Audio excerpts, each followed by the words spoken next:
Bismillahirrahmanirrahim. Assalamualaikum warahmatullahi wabarakatuh. Kembali lagi kita bertemu di video tutorial statistika dengan saya Denisa Apriliawati. Nah, kali ini kita akan mempraktekkan bagaimana membuat tabel menggunakan Table AU Desktop for Public Edition. Nah, di sini sebelum menggunakan Tableau, tentu saja teman-teman harus menginstal Tableau versi student. Jangan lupa untuk menggunakan akun universitas yang sudah kalian miliki. Untuk menu di Tableau Public ada beberapa ya. Di sebelah kiri ini adalah menu connect, di mana di sini kita bisa mengkonekkan Tableau dengan data yang akan kita olah. Data yang akan kita olah bentuk-bentuknya bisa ada 6 macam.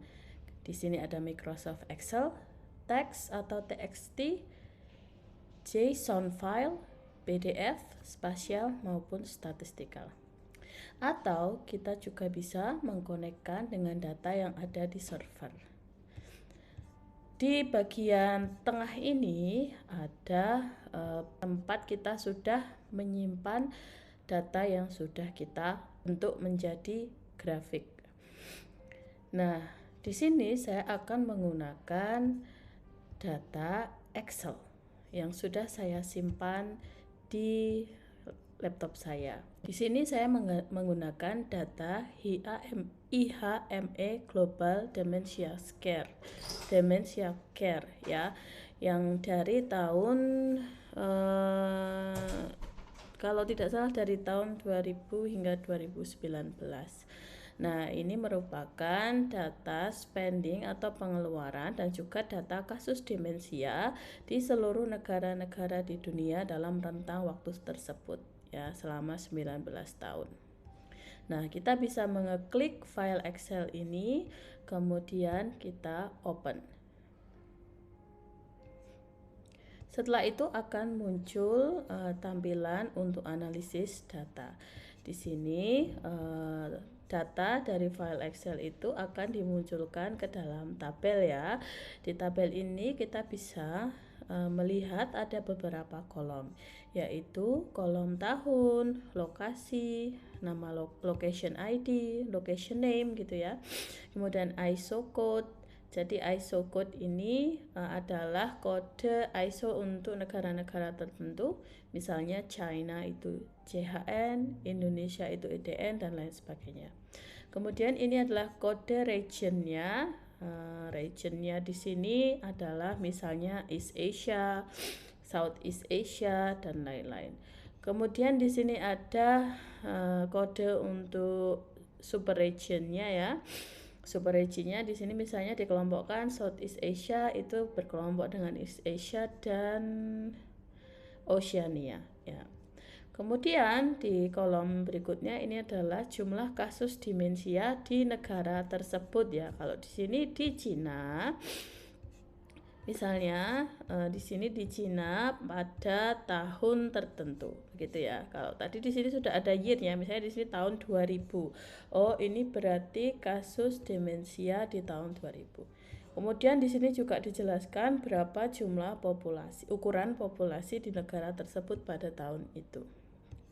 Kemudian di sini adalah model outputnya, ada keterangan lain begitu ya. Ini lebih ke arah terkait dengan spendingnya yang sudah dikeluarkan oleh negara tersebut untuk kasus-kasus demensia.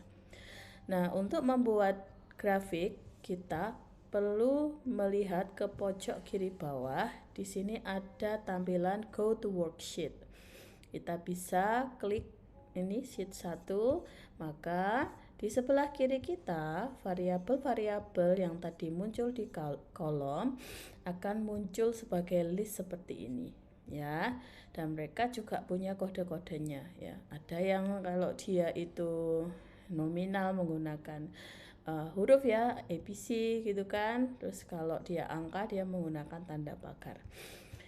Nah, ini adalah data yang kita miliki. Kemudian di bagian atas di sini ada kolom dan row. Di sini tempat kita bisa meletakkan data kita. Ya, apakah data kita mau kita letakkan di kolom atau di row. Di sini adalah kolom marks. Ya, di bagian ini kita bisa menentukan tipe grafik yang akan kita buat. Otomatik artinya kita menyerahkan pada Tableau untuk memilih grafik yang paling sesuai menurutnya.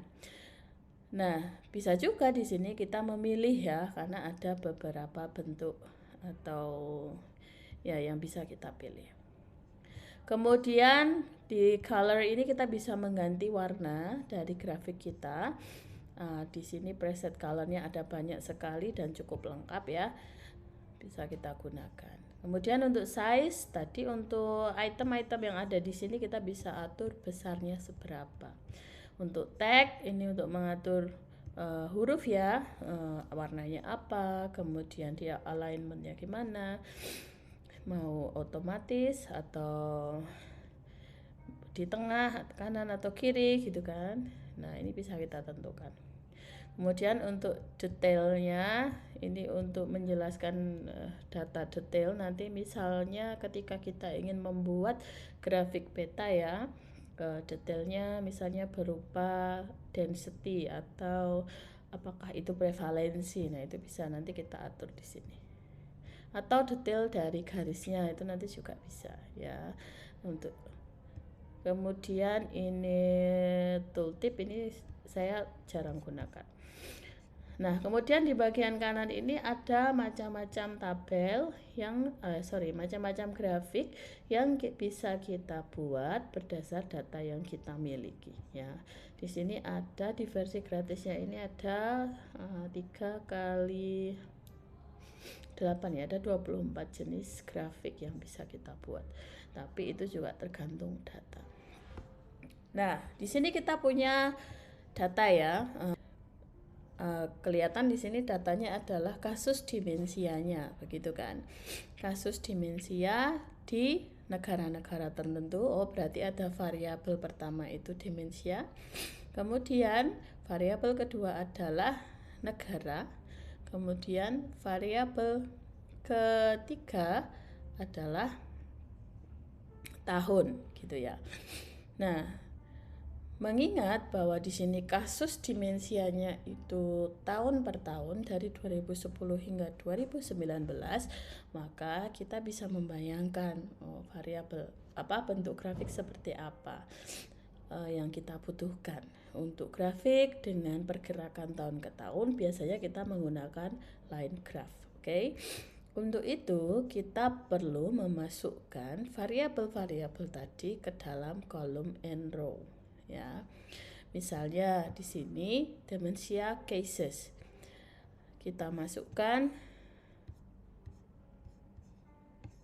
sebagai kolom, kemudian year sebagai row. Nah, ini bisa membentuk grafik seperti ini. Tapi di sini kita belum tahu ini kasus di negara mana saja, oke? Nah, untuk itu, untuk bisa memberitahu kita ini kasus di negara mana saja, maka kita perlu memasukkan location name. Tapi kita perlu evaluasi apakah tepat ketika tahun itu diletakkan sebagai y-axis sementara jumlah itu di x-axis. Tentunya ini kurang sesuai ya, karena biasanya jumlah itu kita letakkan di y-axis dan year untuk bisa melihat kelanjutan dari tahun ke tahunnya kita letakkan di x-axis. Jadi ini kita balik, dementia casesnya di row, kemudian year-nya di sini. Nah, maka akan kelihatan nih kasusnya dari tahun ke tahun. Dari 2000 hingga 2019 di seluruh dunia terjadi peningkatan kasus demensia. Nah, untuk itu kita ingin mencari tahu kasus ini itu di negara mana aja ya. Maka kita perlu mendetailkan terkait dengan negara-negara itu. Nah, di sini kita bisa mencari location name ya. Itu kita masukkan ke dalam detail. Di sini kemudian kan muncul tuh detail-detail tuh. Oh, ini ada dari negara mana, itu kan ada Belarus, Bangladesh dan sebagainya. Tapi dari tampilan ini tidak terlalu distintif ya, semuanya biru dan silver. Oleh karena itu kita bisa mengubah location name ini menjadi color. Nah, jadi terlihat tuh satu negara memiliki satu warnanya sendiri. Nah, cuman kalau bentuk grafiknya stacked horizontal kayak gini, kita mungkin juga nggak akan dapat terlalu ini ya, gambarannya juga belum menyeluruh ya. Oke, kita perlu mengeklik satu persatu ke sini nih ya. Cina apa gini, India gitu ya. Oleh karena itu lebih bagus misalnya kita ubah grafik ini menjadi grafik garis. Maka di sini kita pilih line. Nah, di sini akan kelihatan kan negara mana yang dimensinya paling tinggi kasusnya, kemudian negara mana yang kasusnya paling rendah gitu. Cuman kalau kita melihat itu ke kasus itu agak kurang fair ya, karena ada negara-negara tertentu yang jumlah penduduknya paling tinggi, ada negara-negara tertentu yang jumlah penduduknya sedikit sekali. Maka kita bisa menghitung, selain dari cases tadi, kita bisa menghitung prevalensinya ya menggunakan tableau. Ini sangat mungkin sekali ya. Kita bisa melakukan calculation ya. Kita bisa menghitung menggunakan tableau ini, menggunakan menu analysis, kemudian create calculated field ya. Nah, di sini kita ingin membuat variabel baru dari variabel yang sudah ada, yaitu prevalensi. Prevalensi ini bisa kita hitung menggunakan logika ya. Prevalensi itu kan berapa persen kejadiannya pada negara tertentu. Karena ini adalah persentase, maka informasi yang kita butuhkan itu adalah jumlah kasus dibagi seluruh populasi dikali 100%. Begitu ya. Sehingga di sini kita bisa menghitung dementia cases, kemudian kita bagi dengan population, kemudian kita kali dengan 100.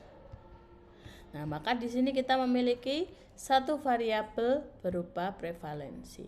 Variabel ini kita bisa masukkan ke row untuk menghasilkan dementia cases. Ya, ketika dia berupa prevalensi, datanya jadi berubah sekali. Oke.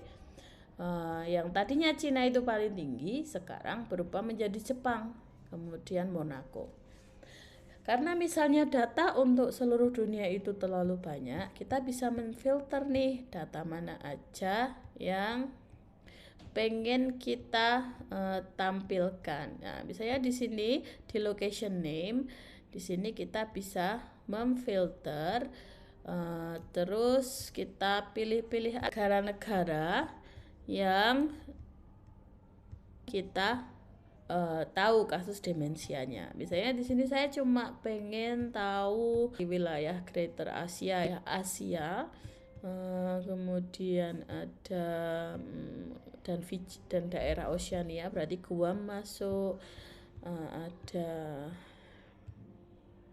Indonesia, India, Iran, Irak. Nah, misalnya itu aja dulu. Kemudian kita bisa oke. Sehingga data-data yang keluar di sini hanyalah data-data dari negara yang kita inginkan.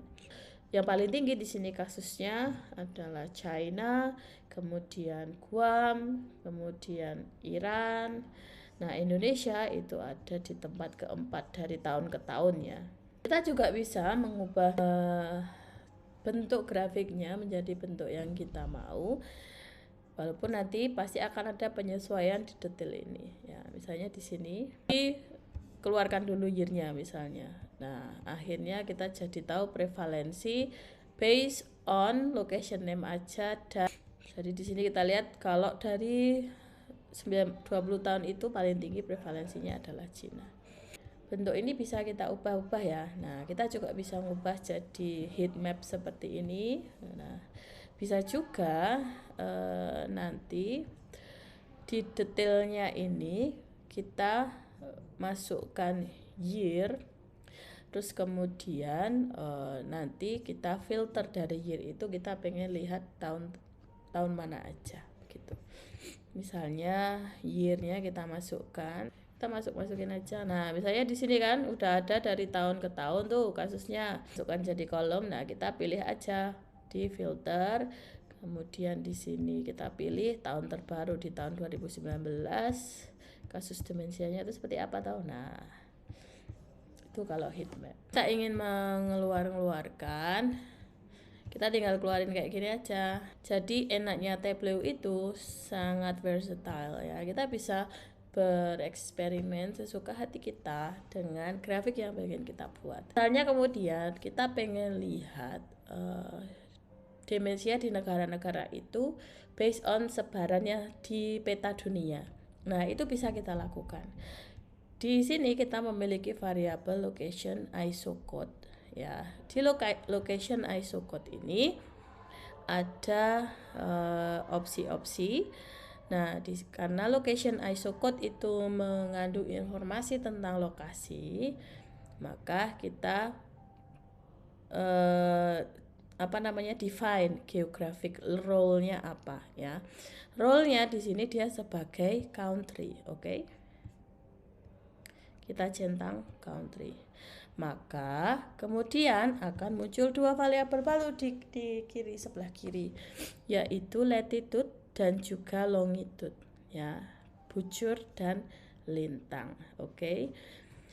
Nah, dari sini kita bisa memetakan bagaimana kondisi demensia di negara-negara tadi ya, menggunakan peta dunia. Ketika kita memasukkan latitude ke row dan longitude ke kolom, maka akan muncul peta dunia. Di sini kita ingin memberi gambaran kasus-kasus demensia di masing-masing negara menggunakan kode warna. Nah, karena tadi ada dua variabel yang menggambarkan kasus, yaitu kasus demensianya itu sendiri atau prevalensi, kita bisa menggunakan salah satunya. Nah, karena tadi kita juga mempertimbangkan bahwa populasi di negara-negara itu berbeda, maka variabel yang cukup relevan untuk menggambarkan demensia di negara-negara ini adalah prevalensi. Sehingga di sini kita bisa mengetrack prevalensi ke marks ini, ke color. Kita kan perlu tahu tuh ini kasusnya di tahun berapa ya gitu kan. Maka year ini juga perlu kita masukkan. Nah, di sini ya. Ini adalah kasus tahun ke tahun, dan misalnya kita pengen filter aja deh tahun tertentu aja, misalnya di tahun 2006 ya, ketika ada gempa Jogja. Nah, maka di sini akan muncul peta dunia untuk kasus prevalensi demensia di tahun 2006. Nah, dari sini untuk bisa mengetahui warna mana yang perlu untuk negara mana, kita perlu memasukkan satu variabel lagi, yaitu location ISO code di detail. Nah, sehingga akan muncul seperti ini. Untuk mengatur preset colornya, kita bisa klik color, kemudian edit color. Kemudian di sini kita bisa pilih warna apa yang mau kita gunakan untuk peta kita. Kemudian berapa stepnya gitu kan, apakah mau makin detail atau makin nggak detail gitu kan, itu bisa kita lakukan. Terus kita apply, terus kita oke. Nah, dari sini kan kelihatan sekali tuh ya, negara mana yang prevalensi demensianya tinggi dan negara mana yang prevalensinya rendah dari warna yang mereka miliki. Baik, itu saja untuk video saya kali ini. Semoga bermanfaat. Silahkan bisa langsung dipraktekkan dan digunakan untuk mempublikasikan data hasil penelitiannya, baik itu di skripsi maupun di artikel jurnal. Terima kasih, jangan lupa meninggalkan komentar yang positif ya. Wassalamualaikum warahmatullahi wabarakatuh.